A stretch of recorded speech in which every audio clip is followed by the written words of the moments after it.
እግዚአብሔር የሚፈትነው ጠንከር ያለውን መርጠው እንደሆነ ታውቃላችሁ። አብዛኛው ጊዜ በፈተና የምታሳልፉት ከሆነ ህይወታችሁ እግዚአብሔር ስለመረጣችሁና ስለወደዳችሁ ነው። እኔ አብዛኛው ህይወቴ በፈተና ነው ያሳለፍኩት።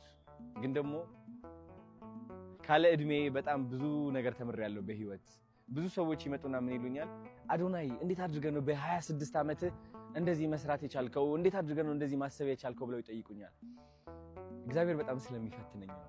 በጣም በሰዎች እፈተናለሁ፣ በብዙ ነገር እፈተናለሁ። እነዚህ ፈተናዎች ተደራርበው ደግሞ ጠንካራ አድርገውኛል። የዓለም ፈተና በምንም ተአምር ሊያወድቀን አይችልም። ልብ ብላችሁ ካስተዋላችሁ መንፈሳዊ ህይወት ላይ ጠንካራ ከሆንክ፣ ከእግዚአብሔር ጋር ቀረቤታ ካለክ ሁሌም የማታልፈው ፈተና አይኖርም። ተስፋ የሚመነጨው ለካስ ከእግዚአብሔር ነው። ተስፋ የሚመነጨው ከመንፈስህ ነው። ብዙዎቻችን ደስታ ከዓለማዊ ህይወት እንጠብቃለን። ከዓለማዊ ህይወት ሰላም ማግኘት አንችልም፣ ደስታን ማግኘት አንችልም። ሁሌም መንፈሳችን ላይ መሆን አለብን። ከውበታችን ደስታ ማግኘት አንችልም። ወፍርን ሀዘን አለ፣ ከሳን ሀዘን አለ፣ አማረብን ሀዘን አለ። this is ህይወት። የተማርኩት ደግሞ ይህ ነው። እግዚአብሔር ይዛችሁ ማታልፉት ነገር የለም። እግዚአብሔር ይዛችሁ ማታሸንፉት ነገር የለም።